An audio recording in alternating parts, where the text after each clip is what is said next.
여러분 잘 아시는 이솝우화 가운데서 햇님과 바람의 내기라고 하는 제목의 이야기 있습니다. 어느 날 햇님과 바람이 지나가는 나그네의 외투를 먼저 벗길 수 있는 존재. 바람이 내가 센 바람을 불러일으키면 쉽게 겉옷을 벗겨낼 것이라 해서 엄청나게 센 바람을 몰아붙이는데 이 남자는 오히려 추워서 단추가 풀어지랴 꽉 잡고 더욱 기슬려미고 안간힘을 쓰면서 외투를 부여잡았다는 거죠. 결국은 실패하고 이제 햇님이 나서서 열을 살살 내기 시작하니까 뜨뜻해지면서 땀이 나고 결국은 나그네는 옷을 외투를 쉽게 벗어들었다. 그런 얘기. 여러분, 거북이 목을 내놓기도 하고 집어넣기도 하는데 거북이에 들어간 목을 사람들이 인위적으로 빼내기는 너무나 어렵다 그래요. 한 15kg쯤 되어지는 거북이라고 한다면은 성인 80kg의 어떤 남자도 거북이 목을 잡아뺄 수 없다는 겁니다. 그렇게 강력한데, 그런데 그 거북이를 들어다가 따뜻한 화롯불 가까이다 갖다 놓으면 이내 거북이는 그 목을 쉽게 빼내게 되는 것이죠. 이런 이야기는요, 여러분, 뭔가 우리가 강제로 센 힘을 가한다라고 해가지고 우리가 원하는 것을 제대로 얻어낼 수 있느냐? 그렇지 않다는 이야기.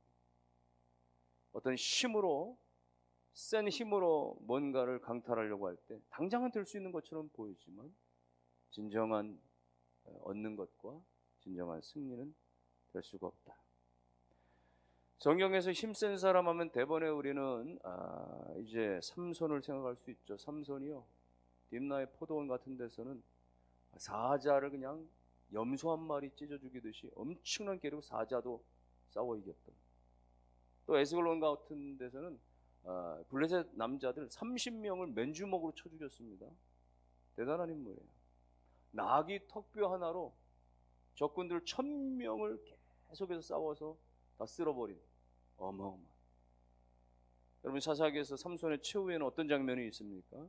그가 붙잡히고 두 눈이 다 뽑혀졌지만 그러나 다곤의 신전에서 그 신전을 붙들고 있는 기둥을 부여잡고 힘을 써가지고 말이죠, 기둥을 부러뜨려서 신전이 다 무너지게 만드는 엄청난 괴력을 나타내기도 했죠.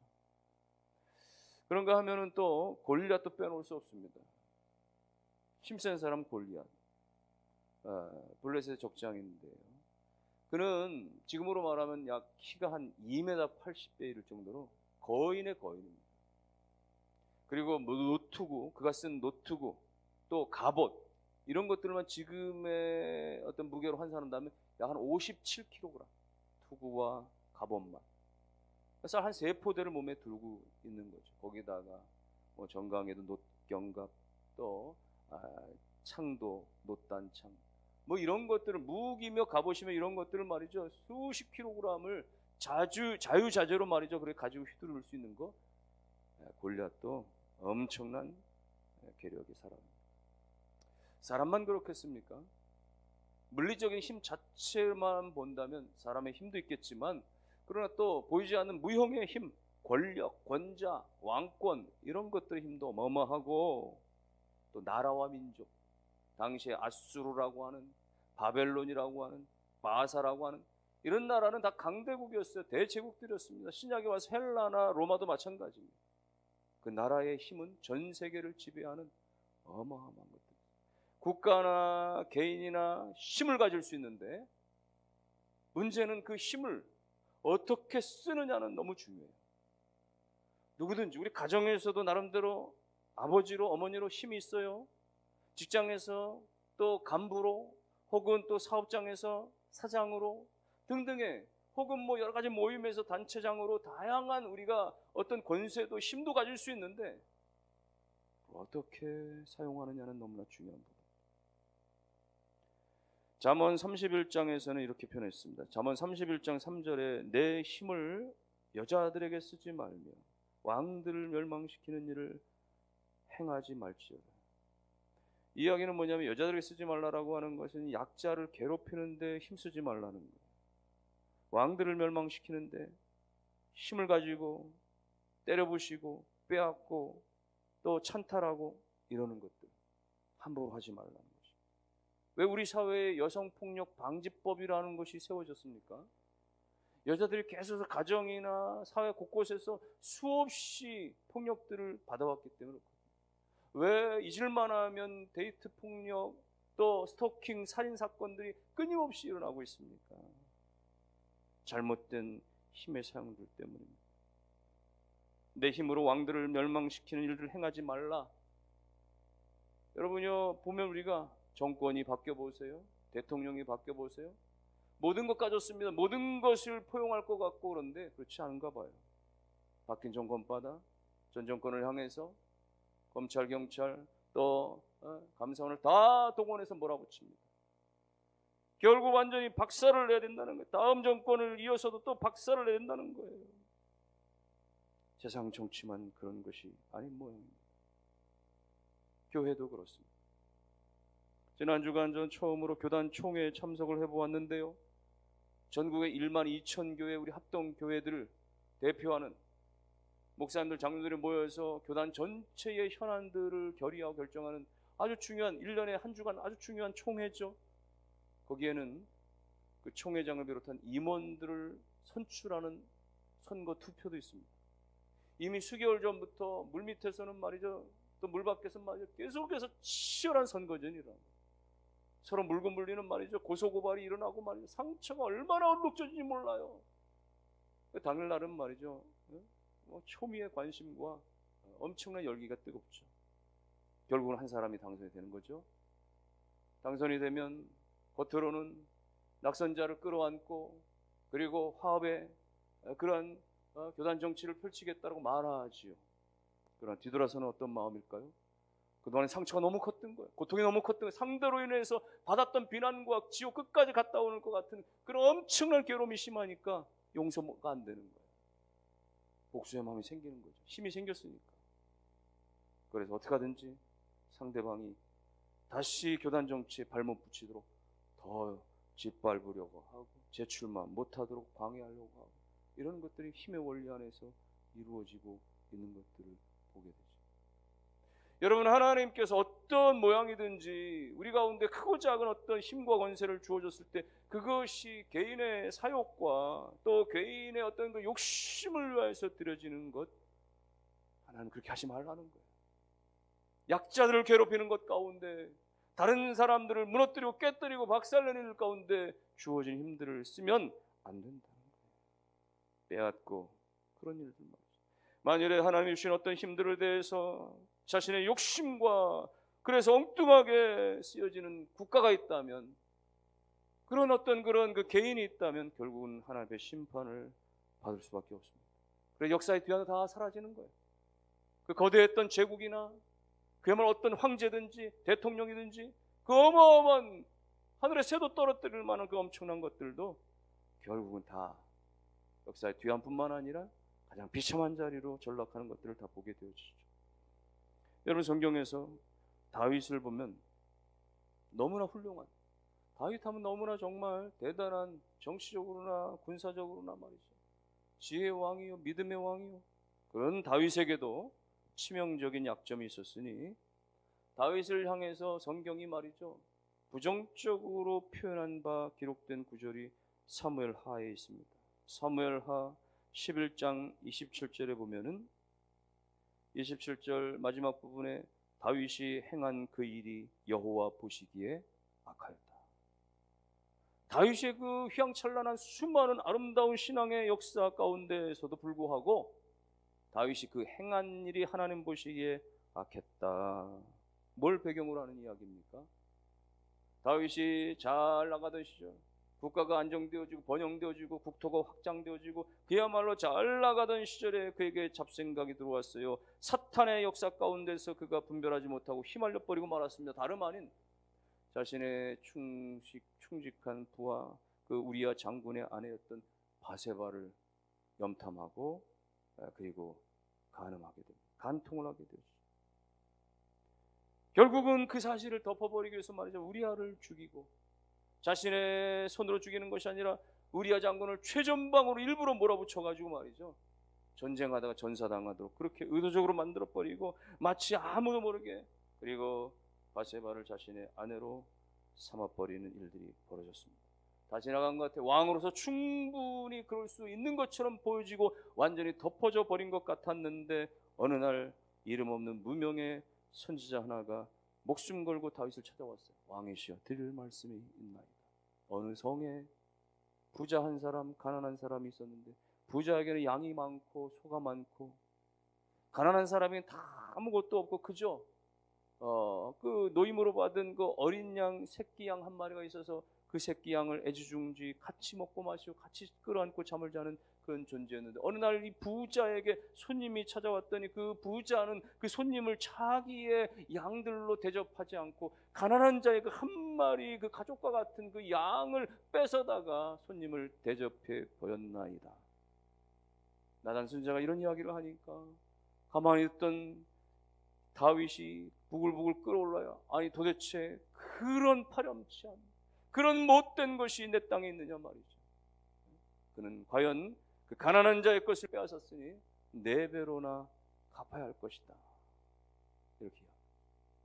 나단 선지자는 그때 조용히 왕에게, 왕이시여, 당신이 바로 그 사람입니다, 이야기합니다. 하나님이 그렇게 말씀하셨습니다. 그러면서 하나님께서 제게 왕을 향하여 말씀하시기를, 다윗아, 내가 너에게 이스라엘을 주고 유다를 주고, 그리고 내 그 선님 선의 그 선대 왕의 모든 것들을 다 주었는데, 준 것이 부족하다면 내가 더 줄 수도 있는데 너는 어찌하여 내 말을, 내 말씀, 하나님 말씀을 어기고 너의 욕심대로 살았느냐라고 하면서 칼로 말미암아 내가, 해쪽 속의 그 칼로 말미암아 내가 그렇게 우리아를 죽였으니 내게 악을 행하였도다 라고 하면서, 이제 칼이 너의 집에서 영원히 떠나지 아니하리라. 칼이 내 집에서 영원히 떠나지. 다윗은 칼로 흥한 사람인데 말이죠, 무력으로 흥한 사람인데 말이죠, 다윗을 그렇게 골리앗을 그렇게 쓰러뜨리고 그가 나갔던 모든 국제적인 전쟁에서 다 승리하고 엄청난 승리를 했던 다윗인데, 결국은 칼이 내 집에 영원히 떠나지 아니하리라. 이 말씀은 뭐예요? 칼로서 망한다. 다윗은 전쟁에서는 수많은 승전을 거둔 사람입니다. 전쟁의 용장이었습니다. 그러나 그럼으로 인해서 흘렸던 수많은 피들, 그것이 하나님 앞에서는 그다지 아름답지 않았습니다. 하나님의 때로는 명령을 받기도 하고 승인을 받기도 하고 하나님의 보호하심 가운데 수많은 전쟁을 치렀지만, 결국은 그 흘린 피 때문에 하나님 앞에서의 예배자로서, 그래서 그토록 평생의 다윗은 자신의 손으로 하나님을 위하여 성전을 지어드리고 싶었지만, 너는 안 돼. 너는 피를 너무 많이 흘렸기 때문에 내 손으로는 성전을 지을 수 없다라고 하나님이 거절하시고 말았던 겁니다. 나단 선지자가 당신이 바로 그 사람이다 라고 얘기할 때, 왕 다윗은 너무나 부끄럽지만 창피하지만, 그러나 그 자리에서 무릎을 꿇고 내가 하나님 앞에 죄를 범했습니다 라고 시인하고 고백을 합니다. 사실 이것이 다윗의 아름다운 면모이기도 하죠. 그 왕의 권위로 그냥 짓눌러버릴 수도 있고, 나단 같은 이름 없는 무명 선지자는 그냥 가차없이 없애버릴 수도 있지만, 다 덮어버릴 수 있는 그런 그야말로 권세가 있었지만, 그러나 하나님의 말씀 앞에서 마지막 그는 무릎을 꿇고 회개해서 새로운 기회를 얻기도 했던 것입니다. 여러분, 그러나 이 사건에서 우리에게 주는 교훈은 그거예요. 힘이라고 하는 것은, 다양한 부분에 하나님이 주신 것은 바르게 사용해야 되는데, 그것을 자기의 욕심을 위하여 사용할 때 결국은 비참한 종말을 맞이할 수밖에 없다. 우리가 읽은 창세기 49장 이 본문의 말씀도 같은 내용입니다. 49장 5절로 7절까지의 이 시므온과 레이를 향한 이 예언의 말씀은 창세기 34장을 배경으로 하고 있는 거예요. 창세기 34장의 야곱의 일가가 이제 고향 땅을 향해서 다 진군하다가 갑자기 세겜이라고 하는 땅에서 정착을 해요. 그것도 역시 하나님의 뜻이 아니었죠.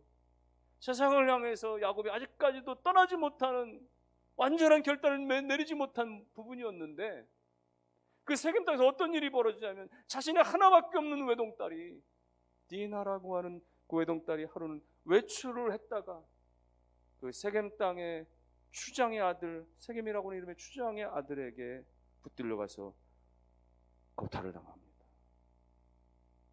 이 소식을 전해들은 아버지 야곱이 너무 괴롭고, 그리고 그 오라비들이 땅을 치면서 분개를 하는 거예요.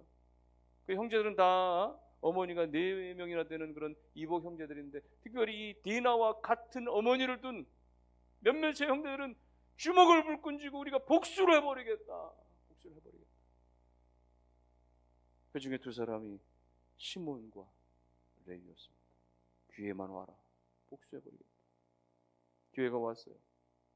주장 하몰이 야곱을 찾아왔습니다. 죄송합니다. 우리 아들 때문에. 근데 우리 아들이 당신네 딸을 너무나 사랑하고 결혼하기를 원합니다. 지난 일은 죄송하고 우리 둘 결혼시키면 당신네들이 이 땅에서 끝까지 그렇게 안전하게 살도록 저희가 돌보겠습니다. 협조하겠습니다. 그런 제안을 해요. 그때 이 형제들 가만히 듣다가 거절하면서 역제안을 합니다. 그럴 수 없습니다. 우리는 하나님의 백성들로 할례받은 그런 족속들로 무할례자들과는 살 수 없습니다. 통혼할 수 없습니다. 그러나 당신들이 모든 남자들이 다 할례를 받는다면 청혼 요청에 대해서 고려해 보도록 하겠습니다. 하몰과 세겜이 이 제안을 듣고서 고민하다가 받아들여요. 그래서 그곳의 모든 남자들이 다 할례를 받습니다. 할례를 받는다라는 것은 당시로서는 말이죠, 쉬운 일이 아니잖아요. 또 뭐 몸에 열이 발생하고 염증이 발생하고, 그래서 몇 날 며칠 끙끙 앓아야 되는 그런 상황이잖아요. 3일이 지난 뒤에 시몬과 레위가 칼을 들었습니다. 그리고 복수를 하겠다며 지금 끙끙 앓고 있는 그 남자들을 찾아 들어가서 다 죽이는, 힘을 못 쓰는 그 약한 남성들을 다 살려고 합니다. 그 남은 형제들도 뒤쫓아 들어가가지고 그 쓰러진 그 도성 안에, 그 성 안에 집집마다 약탈하고 부녀자들을 말이죠, 빼앗고 말이죠, 이런 일들을 자행하는 끔찍한 일이 하나님의 백성으로서는 있을 수 없는, 도저히 행해서는 안 될 그런 범죄를 저지르고 말았던 것이 창세기 34장의 이야기였습니다. 그 일로 인해서 야곱은 너무나 두렵고, 이제는 주변의 다른 도성 사람들이 다 이 사건을 알게 되어지고 우리를 그렇게 치겠구나, 우리는 이제 끝이다, 너무나 두려움 가운데 말이죠. 그래서 그 자리를 떠나게 되는, 어쩔 수 없이 떠나게 되어지는 그런 계기가 마련되기도 하는데, 여러분 창세기 34장은 거기서 그렇게 매듭이 지어진 게 아니었던 거예요. 거기서 그렇게 끝나버렸던 것이 아니었던 것입니다. 그것은 결국은 창세기 49장에 와서 다시 한번 들춰지게 되어졌고, 다시 한번 결론이 나게 되어졌던 거예요. 창세기 49장 오늘 5절 이하는 뭐라고 기록합니까? 시몬과 레위는 형제인데 그들의 칼은 폭력의 도구로다. 내 호나 그들의 모의에 상관하지 말라. 내 영광아 왜 그들의 집회에 참여하지 말라. 그들이 그들의 분노대로 사람 죽이고 그들의 혈기대로 소의 발목에 힘줄 끊고 그 노여움이 혹독하니 저주를 받을 것이요 분기가 맹렬하니 저주를 받을 것이요 내가 그들을 야곱 중에서 나누며 이스라엘 중에서 흩으리로다. 창세기 34장에서 그렇게 끝나버리고 그것을 떠났으니까, 보호가 됐으니까, 다시 살아났으니까 아무런 문제가 없었던 줄 알았는데 말이죠, 그게 아니었던 거예요. 결국 하나님이 다시 드러나게 하셨습니다. 그래서 결국은 그들은 칼로 살려고 했기에, 하나님의 명을 어겼기에 결국 그들은 저주를 받고 그리고 흩어지는 인생이 되리라, 이런 이야기를, 예언을 받게 된 것이죠. 여러분, 이 말씀은 또 나중에 성경을 보면요, 그대로 이루어지게 되는 걸 봅니다.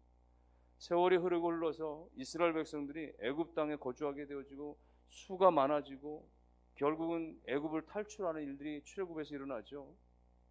그래서 애굽을 빠져나와가지고 광야를 지나갑니다. 가나안 땅을 찾아가기 위해서.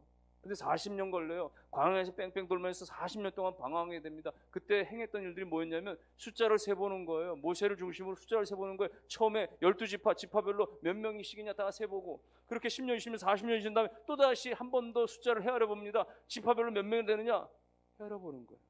대부분의 지파들은 40년 지나는 동안에 더 늘어났거나 그 인원수를 거의 유지했어요. 그런데 보니까 시므온 지파는 반토막도 못 났어요. 처음에 숫자를 셌을 때는 시므온 지파가 59,300명이었는데 나중에 40년 지나고 나니까 23,200명으로 반토막도 안 됐습니다. 쪼그라들고 말았어요. 약화되고 만 것입니다. 하나님의 그 예언의 말씀이 그대로 이루어진 거예요. 레위 지파는 어떻습니까? 레위 지파는 아예 땅을 할당받지도 못해요. 다른 지파들은 다 영역을 허용받습니다. 모든 땅을 다 받습니다. 그래서 그 땅에서 자기들 지파별로 모든 지파들이 다 그렇게 힘을 모아서 그렇게 집중해서 사는데, 레위 지파는 흩어지리라고 하는 이 말씀 아래서 땅을 부여받지 못해요. 이스라엘 전체 도성 가운데 48개 지역으로 다 부분적으로 흩어져서 살아가는 존재가 되고 마는 거예요. 여러분, 이것이 하나님이 하신 말씀대로 되어진 것입니다. 결국 무슨 얘기입니까? 주신 힘을 바로 사용하지 못할 때에 힘을 가지고 분노를, 현기를 폭력으로 사용하게 될 때 결국은 비참해질 수밖에 없다. 그러므로 여러분들이요, 힘을 잘 조절할 줄 알고 컨트롤할 줄 아는 사람이 강한 사람입니다. 부두에서 거친 일을 하는 노동자가 말이죠, 생선 박스를 말이죠 번쩍 들었다 올렸다는 엄청난 힘을 그렇게 내는 그런 노동자라고 할지라도 집에 돌아와서는 어린 갓난아기를 들어올릴 때는 조심조심 어루만지는 것처럼 힘은 조절될 수 있어야 돼요. 그렇지 않고 그저 힘 센 대로 말이죠 파괴적이고 그렇게 다른 사람들을 괴롭히는 데 쓰이게 되어지면 결국은 망하고 사라지게 됩니다.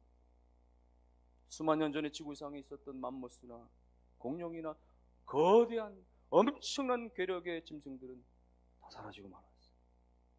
화석밖에 남은 것이 없습니다. 무섭고 강한 짐승들은 점점점, 맹수들은 점점점 개체수가 줄어들게 되어지죠. 생물학적으로 보면 여러분, 이리와 개는 같은 종류에 속한다라는 거예요. 그런데 이리와 개가 그렇게 종의 변형이 되면서 이 한 부류가 말이죠 온순하게 바뀌어지면서 그것은 개과로 전락하고 나머지 계속해서 아주 파괴적인 강력한 그런 이 무시무시한 힘을 가진 것은 이리로 남게 되어지는 거예요. 지구상 이리는 어떻습니까? 이리나 늑대는요, 그 개체수가 현재 줄어들어서 동물원에나 가야 겨우 볼 수 있는, 그러나 개는 온 지구상의 모든 사람들 가운데 사랑을 받으며 여전히 그렇게 엄청난 개체수를 자랑하는 것입니다. 여러분, 강한 것은 그래서, 센 것은 그래서, 결국은 그래서 부러지게 되어지고 뽑혀지게 되어지고 부드러운 것만이 남게 되어진다라는 이야기입니다. 에스겔은 이렇게 예언했습니다. 에스겔서 36장 26절 말씀에 또 새 영을 너희 속에 두고 새 마음을 너희에게 주되 너희 육신에서 굳은 마음을 제거하고 부드러운 마음을 줄 것이라. 뭐가요? 새 영이, 성령이 우리 가운데 임하셔서 성령의 우리가 지배를 받게 되어지면 오늘 우리 가운데 굳은 것들은 다 제거가 되어지고 오늘 우리 가운데 부드러움의 은혜가, 그야말로 온유함의 은혜가 풍성해지게 하신다라는 거예요.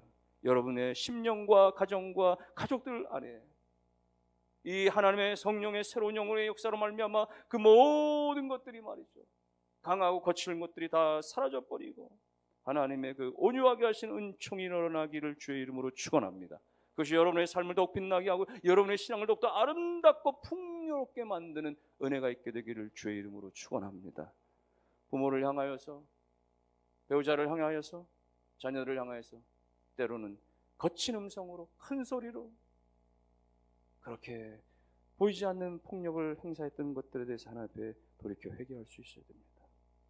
직장에서, 사업장에서, 곳곳에서 그렇게 내가 가지고 있는 어떤 권세를 가지고 힘을 가지고 다른 사람들을 윽박지르고 억압하고 피해를 주고 그렇게 힘들게 했었던 부분들이 직간접적으로 있었다면 그런 모든 부분들에서 돌이켜 우리가 반성할 수 있어야 합니다. 그러면 오늘 우리 가운데 주어진 힘들은 어떻게 드려져야 됩니까? 어떻게 사용되어야 됩니까?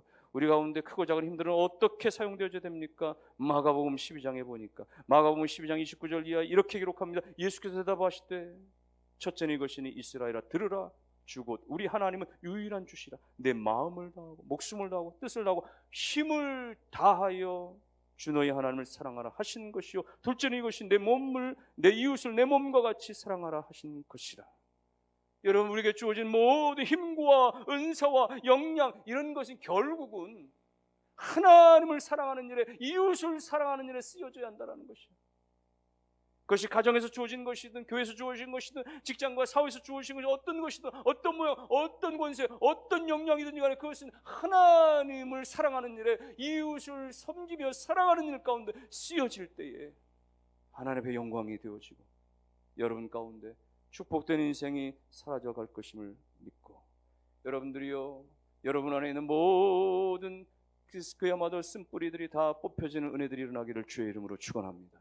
여러분의 가정과 여러분의 삶에 언저리에 나타나는 여러 가지 어떤 무력적이고 폭력적이고 그렇게 남들을 힘들게 했던 모든 유무형의 것들이 다 성령 안에 제거되어지는 은총과 함께 더불어서 하나로부터 내려지는 그 온유함의 품성들이 가득하고 겸손함의 품성들이 가득하고 그러므로 말미암아 하나님의 영광을 위하여서 드려지는 삶이 다 되실 수 있기를 주님의 이름으로 축원합니다.